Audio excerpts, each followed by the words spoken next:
Thank you. It's a Berkeley day.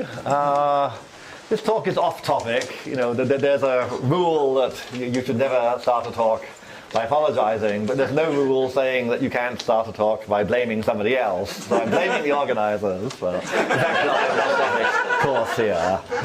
Okay. What am I doing? Math model of a real-world network typically starts off as a graph. This is totally weird. Why do people do this? Because I tell you, if you take your 100 favorite real-world networks and think about them, then at least 95 of them are better thought of as edge-weighted graphs. The things just have edge weights attached to them in almost any context you can think of. Hellish numbers in the collaboration graph. Have you actually written a joint paper with somebody else? Well, you can say that as a 0-1 thing, but maybe how many papers have you written, or how long are those papers, or how often have they been cited? It's much more natural to think of it that way, and this goes for almost anything you can think of. So why don't people do this? And partly it's habit, of course, but I think the actual more substantive reason is that the actual interpretation of weights is very different in different contexts, and you can think of three different types of interpretation of edge weight. So we're familiar with max flow min cut, where there's some notion of a flow or a capacity, sort of roads or your water distribution network. You have big and small roads, big and small pipes. When we think of traveling salesman problem type examples, we're thinking of the weight on edge as being a distance or a cost, something we're trying to minimize. The third context, which is what I'm talking about, is where I'm thinking of the weight as the sort of strength of association between the two vertices. So in particular, I'm thinking of social networks where vertices are people. I'm thinking of some relationship loosely like friendship. So we have our standard example of a Facebook friend as a sort of lowest level of friendship, and one has various different higher levels of friendship here. And again, it's so natural to sort of think of, it's not a 0-1 relationship, it's a sort of quantitative relationship. And again, so I mentioned collaboration networks. People who study real-world networks study lots of things like this. You can look at sort of corporate directorships and how many corporations are you on the same board as, or you can look at senators' voting records and sort of what proportion of the time they vote the same way or different ways. So there are sort of hundreds of things like this, and even a lot of biological networks. I mean, you can talk about the ecological networks, what eats what. Well, if you're a bear or a goat, you basically eat anything. So it's somehow not useful just to say, what do you eat? You want to think in terms of quantitative terms of how much of your diet is something else. So again, I'm looking at the class of graphs where an edge indicates an association, but we have a quantitative measure of strength of association. So again, as you see from these examples, even when you can do that, kind of what's the implications of one strength of association being twice as much as another means is context dependent. What does it mean to say I'm sort of twice as much of a friend with person A than with person B? And my attempt at abstracting this, I'm doing very abstract math here, is to interpret strength of association as the frequency of interaction. So if I interact with you twice as much as with somebody else, then that's what I mean by being by having a twice as strong edge weight. Let me press the right button here. So to make randomness, I'm thinking of the times of these interactions as purely random, the time of a Poisson process of some rate, and the rate of the Poisson process is that parameter, and that's the meaning of our edge weight here.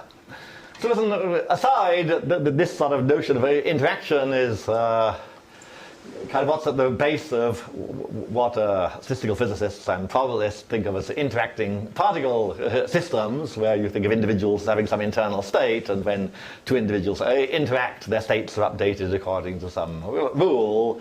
And this all goes back to Ising-type models in d-dimensional lattice, and kind of over the last 20 years, this has sort of started merging with these sort of studies of what other people call social dynamics for this type of models, things like the voter models or the basic epidemic models. So that's one direction you can go from this sort of a framework. I'm going in a different direction, somehow just thinking at the network level, mostly without kind of states and processes on top of it, or I'll give one example where we do talk about that.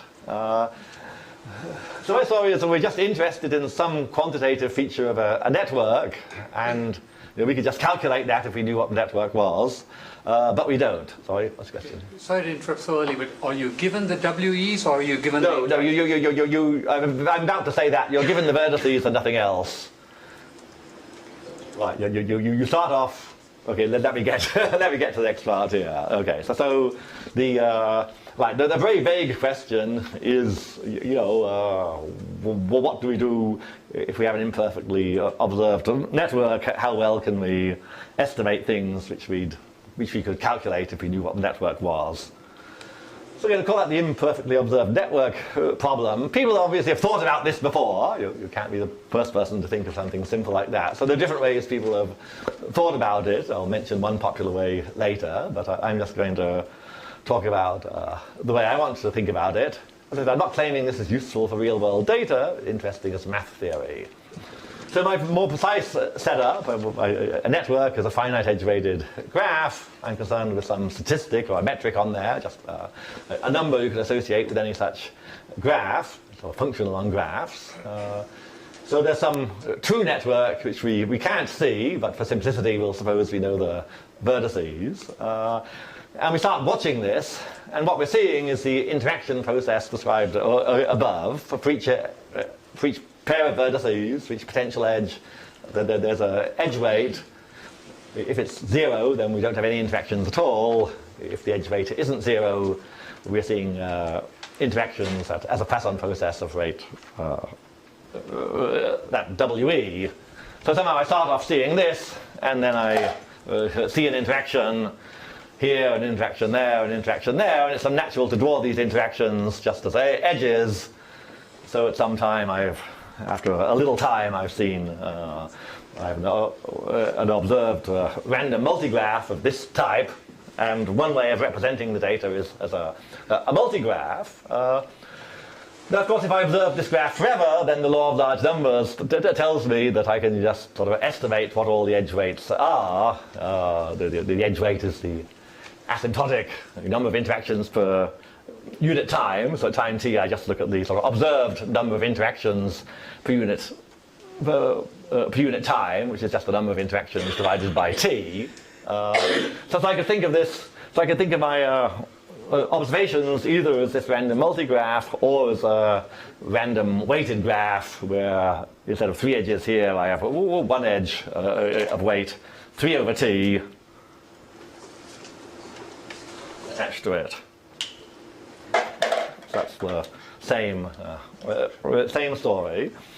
So our issue is when that's my better drawing what I've seen here. If I see something like this on a bigger scale, and there's some aspect of the true graph I want to know, then sort of how well can I estimate it from this observed process? So I'm doing this as a statistical issue.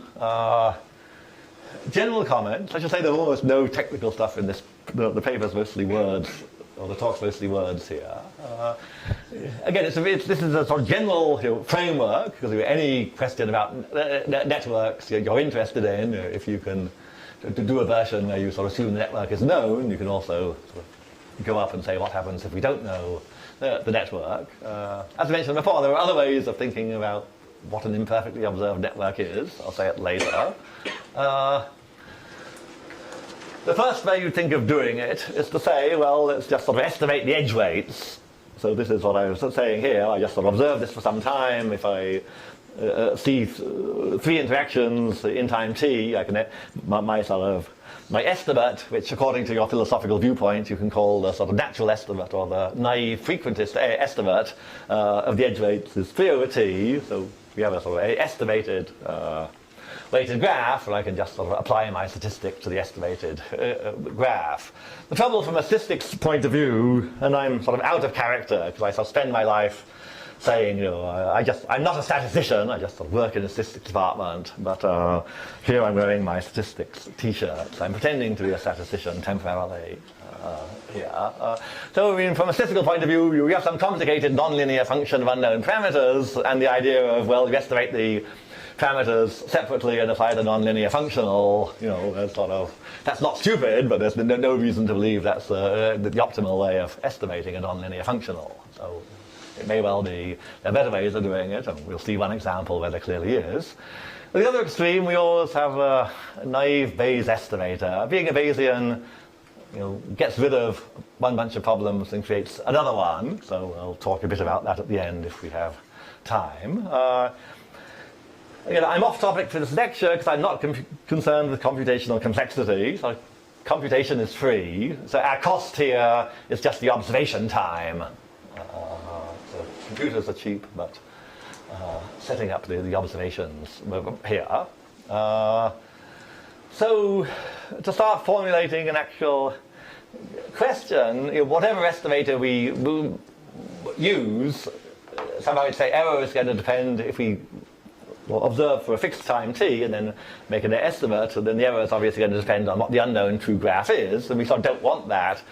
So we formulate this as sort of an online problem. I want to say that I don't know anything about the graph. I want a rule that says when to stop observing it and announce some estimator, and I want a theoretical guarantee that the sort of relative error of the estimator is small with high probability, but so totally uniformly over all networks. So I'm asking for something very strong here. I want it to be uniform over all possible networks, and that's the kind of way I'm saying a math problem here.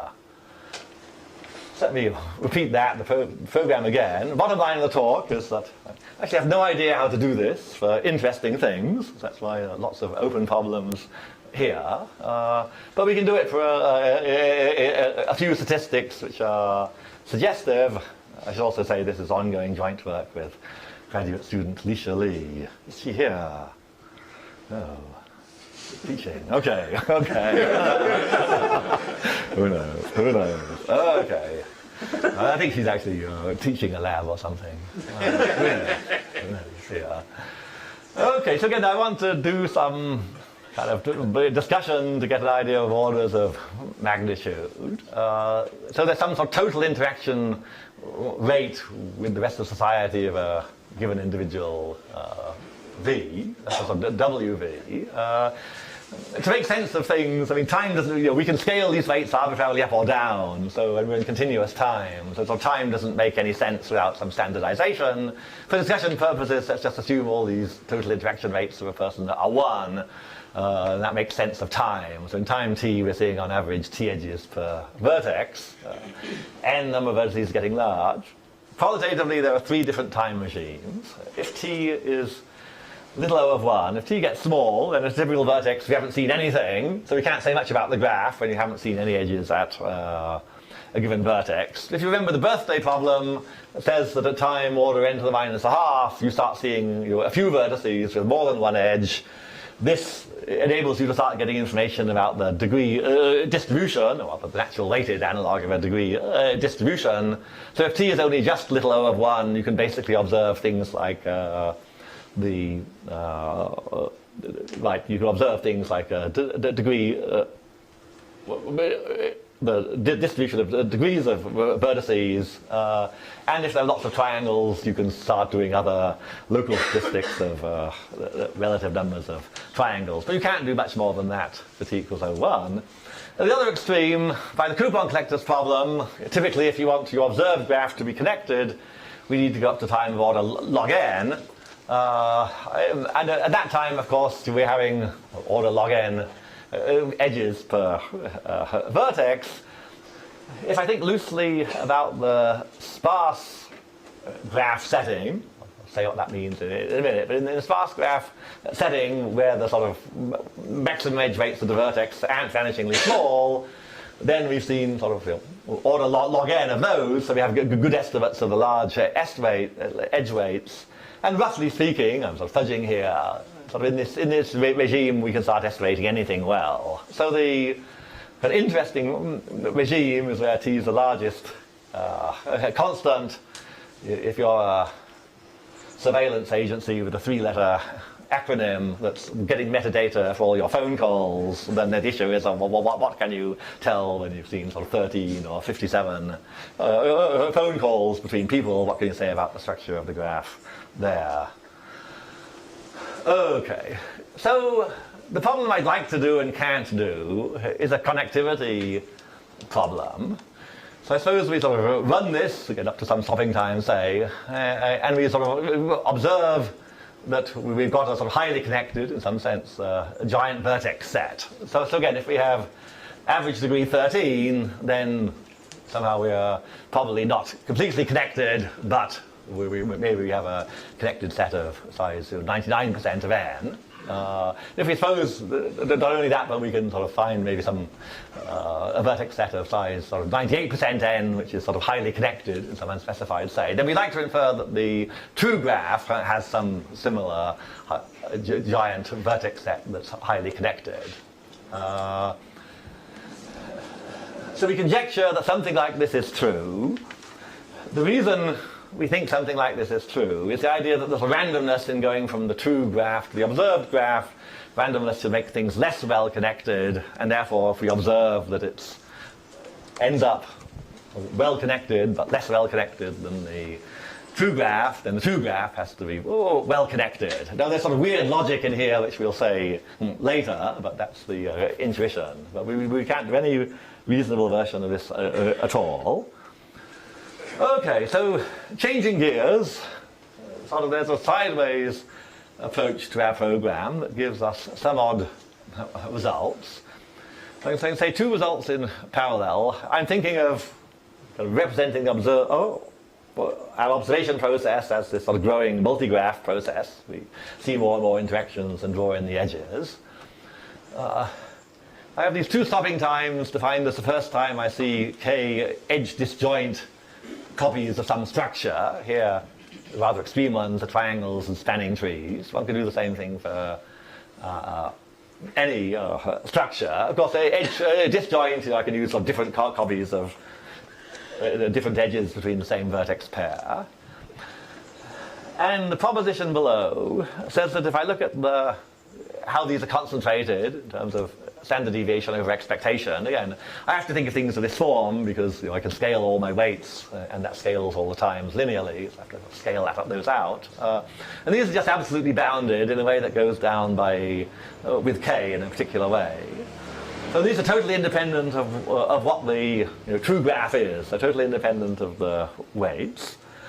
And what this is saying, so one can think of this as sort of a weak form of concentration inequalities, which of course are interesting broadly. But in our context, what this says is that if I want to estimate the statistics, so the expectation of these things are weird, not particularly natural statistics of a graph, but they're statistics of a graph. And what these are saying is that I can estimate these by simply running the process and using the random time itself as the estimator, and I have bounded error. And of course, the estimator the accuracy depends on k, but if I want an error only a third as big, I just have to do it 9 times and rely on independently by just keeping on running the observation process. So I can make for any k, I can make the bounds of estimators arbitrarily small by just repeating independently a bunch of times. So this is a kind of sideways approach to it. But if you can find anything like this, any sort of statistic of our process, which is prove it's always concentrated around its mean, then sort of by definition you have an estimation procedure here.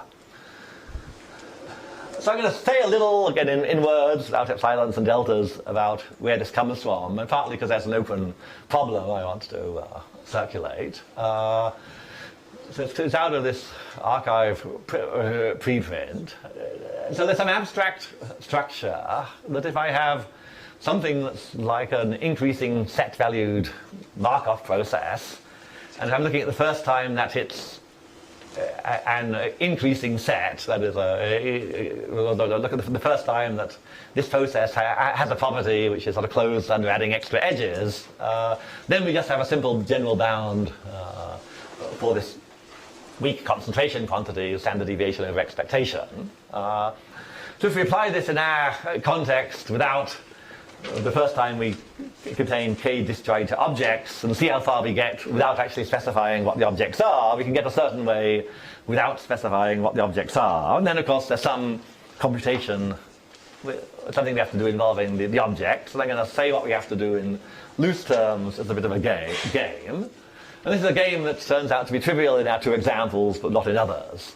So the game we're playing is that I'm going to choose a multigraph which has the given property of containing k disjoint objects here, and then I'm going to delete an edge, and then I'm going to present that graph to you. And I'm going to ask you, can you always find many different ways of restoring the property by creating a few new edges, which can be created anywhere there. So the point is, of course, you can always do it by creating the edge I deleted, but that's just one way of doing it. I want lots of different ways of doing it. So in my two cases, so for spanning trees, I've deleted an edge of one of my spanning trees. That just sort of cuts the vertex set into two. So in order to get back a spanning tree, I don't have to put back the exact edge I deleted. All you have to do is sort of create some edge that links this sort of partition of the vertex set. And so you get at least n-1 edges to work for. For triangles, again, you've got k-edge disjoint triangles. I remove an edge. Well, now I can't get back that particular triangle, but sort of there are lots of triangles I might do. So for the triangles case, I just create a new triangle somewhere else with three edges. So again, these are the trivial things I can do in these cases. And what the bound in the general inequality says is, again, I now bring in the random process. I have to think, how long does it take this random process to do this restore operation of either joining the split or creating a new triangle? And the point is that that's something we can estimate and relate to the expectation of tk. So that's where the argument comes from. But in thinking about doing this with other properties, the natural one to think about is the k-edge connected property.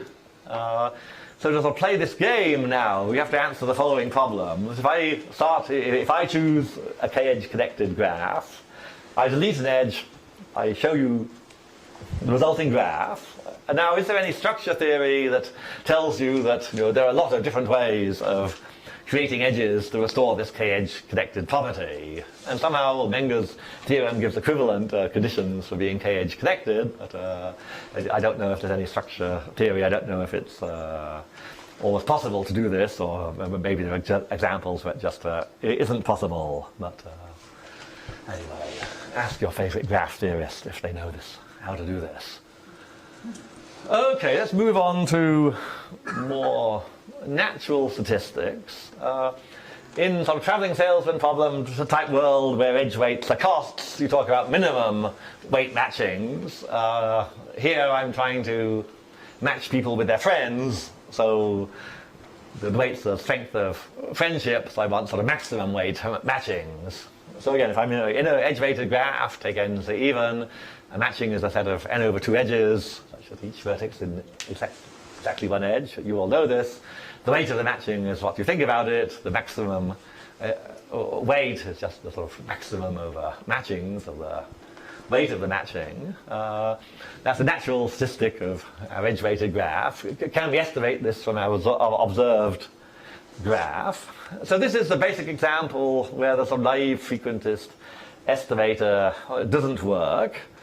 It doesn't work on the dense graph, which I think of as the complete graph with edge weights 1 over n-1, normalizing things such that the total vertex weight is 1. And of course, the reason it doesn't work is that in my observed graph, at time t, I'm seeing order t. I'm seeing order t, if I be more precisely, sort of a Poisson t number of edges, different, and I'm giving them weights 1 over t. And of course, on a graph like this, I can basically pick out, create a matching using order n of the weights 1 over t, and I get my sort of my estimate of the total, my estimate of this maximum weight matching from the observed graph tends to be sort of n over t, whereas of course true estimate is sort of a half. I mean, I got n over 2 edges in the matching, and all the weights are 1 over n. So somehow this just doesn't work. We're way off in this particular example here. We can finesse this issue. French words all sound better. We're going to cheat a little, but we call it a finesse. That sounds good here. By reformulating the problem. So we're going to say that we imagine real-world networks as being typically sparse. So we change the rules a bit by saying we still want our estimates to be valid, that is, achieve the asserted error bounds, whatever the true graph is. But we sort of only require them to be sort of informative in the case where the graph is sparse. And this helps us out. Again, my notion of a weighted graph being sparse is that if the sort of total interaction rate at a given vertex is dominated by the sort of more frequent interactions rather than a large number of very rare interactions here. As we said, to think of vertex interaction rates as being 1, then we're kind of back in this type of situation. If you have only have 7 friends, then your the edge weights are going to be order of 1 over 7, and we can do a matching that's sort of total weight is constant times n. So we can reformulate the problem as estimating the sort of maximum weight per vertex, that is gamma 1 divided by n, and we're going to say we want to estimate this up to small additive error.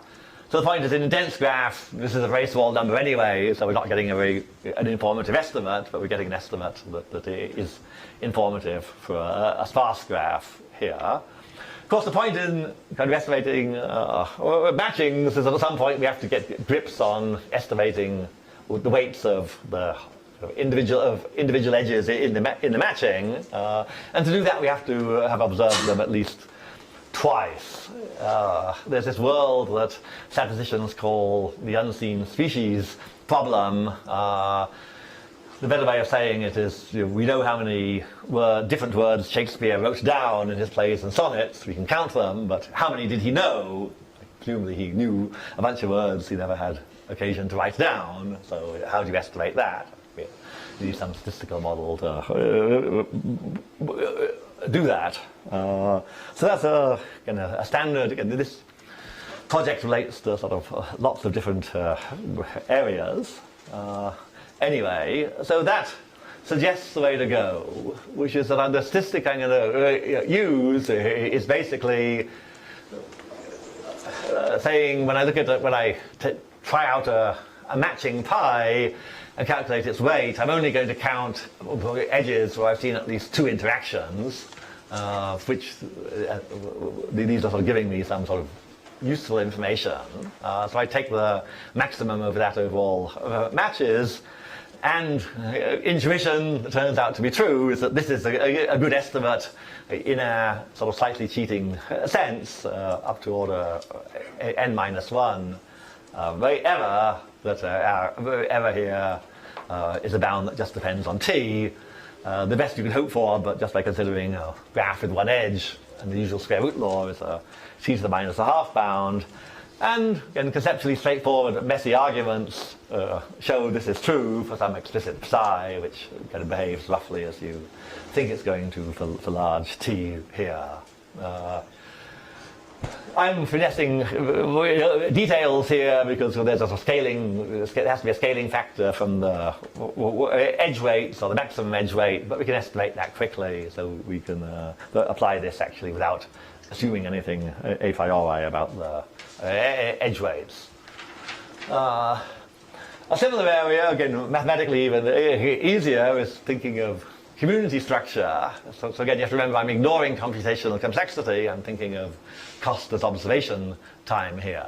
So I can think of a community in terms of the edge density, so the total, the sum of all the edge weights between vertices in a community divided by the total number of possible edges, m choose 2. I'm being lazy and saying m to the minus 2. So you sort of have a maximum edge density inside, say, m communities. That is a statistic of the underlying unknown graph. in this case, the naive estimate works well, so I simply estimate this by exactly the same thing in the observed graph.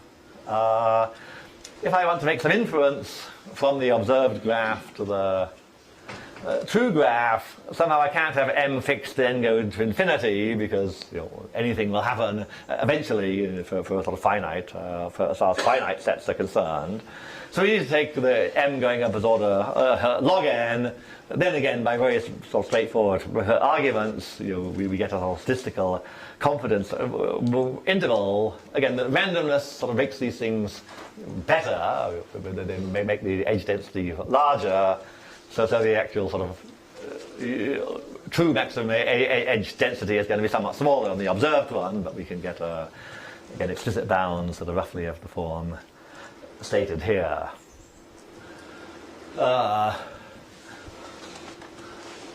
So one example where this doesn't work at all, just because I don't want to there's some mixture here.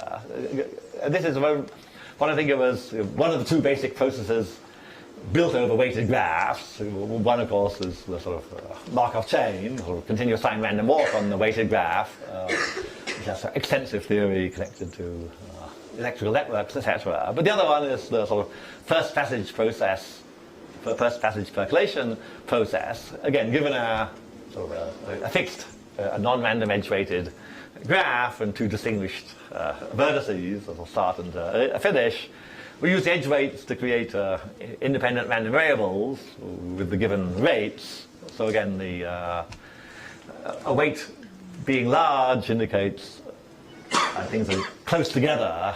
So these random variables, traversal times, are small when the weights are large.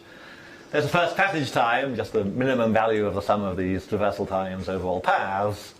That's random, but we can take its expectation, and we think of that as a statistic, and we're sort of fixing the vertex set and sort of source and sink. We think of this as depending on the edge weights, which are the unknown things. So we can argue that this is sort of a problem which we can't do in the ways that we can, or conjecture we can,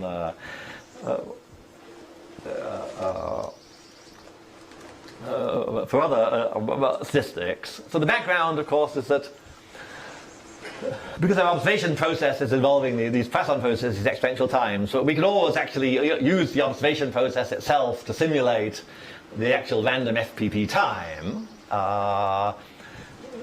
And this gives us sort of estimates by repeating that a few times. That gives you estimates that whose error doesn't depend on W at all. It's just that takes sort of a long time to do, and we'd like to do it more quickly, in quicker time. And the argument I'll outline basically suggests that you can't do that at all with a universal algorithm. The issue roughly is that first, suppose I just had a straight line graph from sort of 0 to n with unknown weights, but just to think of the weights for simplicity as order 1. Then, of course, we know what the mean time is. It's just a sum of 1 over the weights. And somehow the obvious way of estimating this, which is to wait until we've seen at least k interactions across every edge, kind of works well in this particular case. So you might hope from this example and the previous examples that in general one could play the same trick. One could say we'll observe the process until we've seen k edge disjoint paths from source to sink. And this sort of just doesn't work, because the sort of bad graph for our purposes is one of this type, where I have a sort of source at the top and a sink at the bottom, and that's probably and a bunch of two-edge paths between them. This is constructed so that this observation time needed to make an estimate of the FPP time is the same order as the actual FPP time. So you can't sort of predict in advance here. So what happens is if you sort of superimpose these two cases, so if we think about kind of this graph, but also with a sort of path of length n, but with sort of quicker percolation times along each of the edges here, then sort of the first thing you see is sort of a lot of interactions along the path of length from n, and that gives you an estimate of the first passage time along that particular path. And you sort of don't see the possibility. You see sort of scattered, unconnected edges here, but you sort of don't know they're connected up into paths. So the point is that you couldn't make an estimate for the actual linear graph until you've sort of observed the possibility, until you've been able to eliminate the possibility that there's this structure you don't see. It turns out this is true very universally, that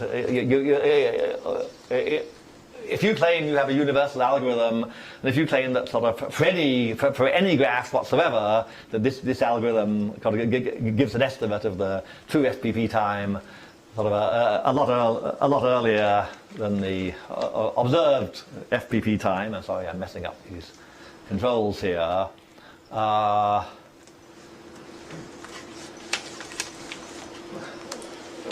Then I can kind of construct a counterexample, but by sort of constructing an example with my of this type, sort of created such that the percolation time, the observation time is in the gap between when your algorithm made the prediction and when the first passage percolation time for your graph was. I can sort of sneak this in, and your algorithm gives the wrong estimate on this example. So this shows there are at least some limits to when we can hope to go through our project. The example is artificial, of course, so maybe you can get rid of this by sort of start putting some weak assumptions on W. More positive sign is that, again, a simple convexity argument shows that using the observed graph to estimate this FPP time kind of consistently gives you overestimates rather than underestimates. So precisely the unconditional distribution. So you now have sort of two levels of randomness. There's sort of randomness in the observed network, as well as then the randomness in sort of running the percolation on that observed network. But sort of the unconditional distribution of the FPP time you get out of that is stochastically larger than the distribution of a true FPP time. And that's encouraging because basically our major open problem about quantifying connectivity is we want something similar in that case, and we don't know how to do it in that case, but it's sort of what we want. The weird logic I mentioned, so I'm kind of going to insult you all by claiming that in my experience no one actually appreciates the logic of freshman statistics and tests of significance, so you may, I'm going to remind you anyway. So the logic is, suppose you have a theorem of the following type, that if G true has a property P, then with at least 95% probability G observed has property, a related property P star, same property with some parameters changed. What's the actual inference you can make from that? And the inference you can make from that is that if G observed does not have property P star, then we are some 95% confident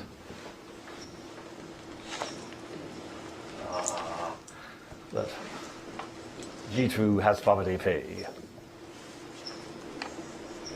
So this is somehow what the logic of tests of significance tells you, and it's very non-intuitive, but that's somehow A implies B is the same as not B implies not A.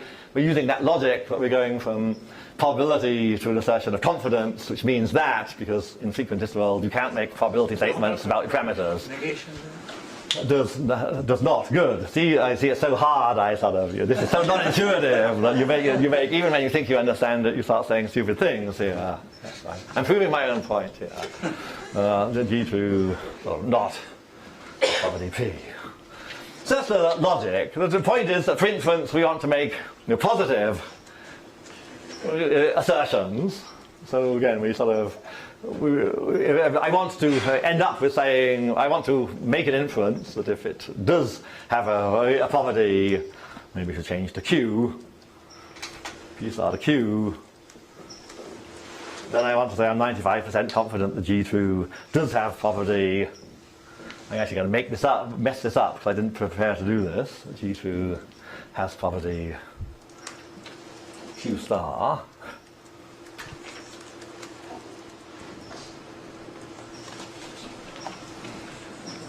Oh, so what's the theorem that corresponds to that inference? So it's sort of, we want to say that if G2 does not have property Q star, messing this up thoroughly here, property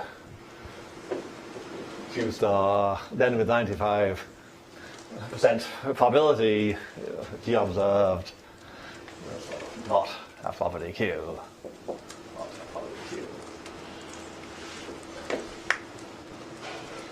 Okay, so I think I got that right, but it's unintuitive. If you've ever wondered why people become Bayesians, and so this is why people become Bayesians, because this sort of logic is so perverse to actually sort of think about here. So my point is that, so what is it we have to do to sort of prove my sort of connectivity conjecture? The natural way if you work on random graphs, the natural way you do is thinking of, I want to prove that my model of a random graph has a nice property. So you somehow think that what it is we're trying to prove is that if the true graph has a nice mixing property, then our observed graph has a nice mixing property. But what we actually need to prove is the other way around.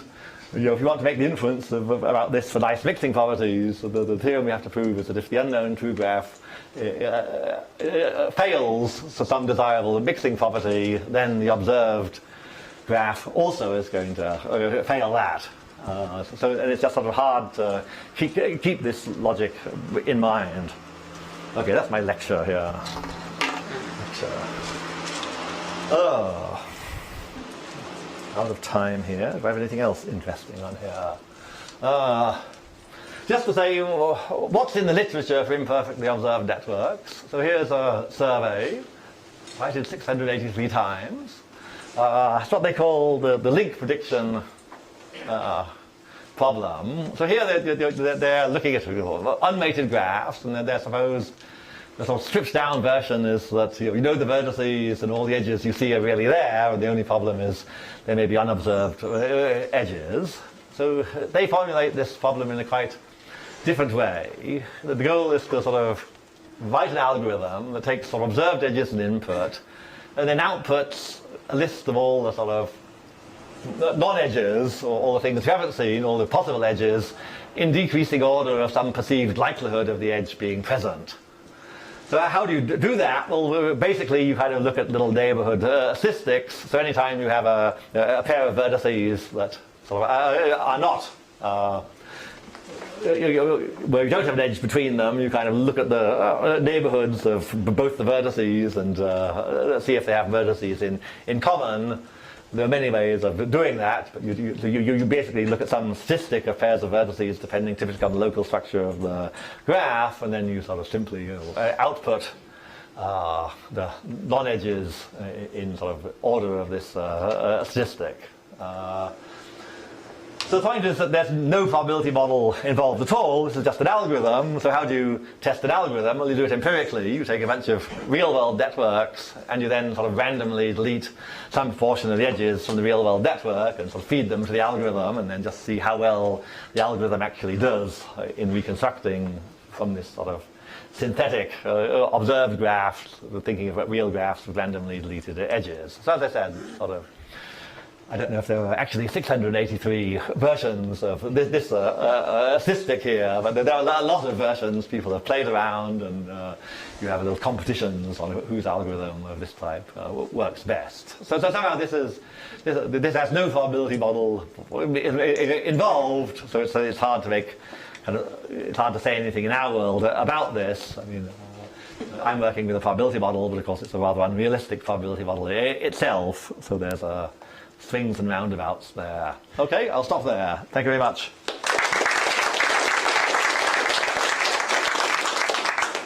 All right, questions? Yes. How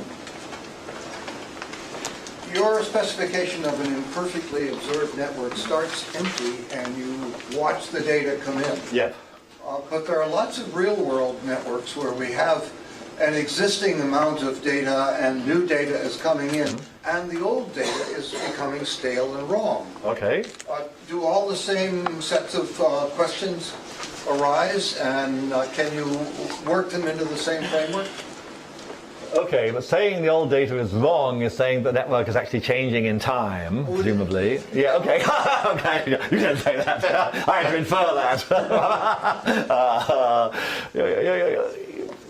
So But the yeah, I concept mean, of now has a certain vagueness. right, the right concept of now. Yeah, you're right, and that just adds another level of complexity, because then the issue is, are you going to make a specific model of how the network is changing? So what I like about this framework is I'm trying to do it universally over finite graphs without any assumptions on the graphs. But and the idea that if you now want the graph to change in time, if you also have no assumptions on how your graph is changing in time, it's very hard to see that you could prove anything. So somehow you have to, if you start making a probability model of how things change in time, but then you're somehow implicitly, I don't know, you're entering this slightly different world. But certainly it's a problem you could think about if you had some specific motivation to think about it. Other questions? All right, then it's time for a break, and we'll be back in a little while for the final talk in the morning.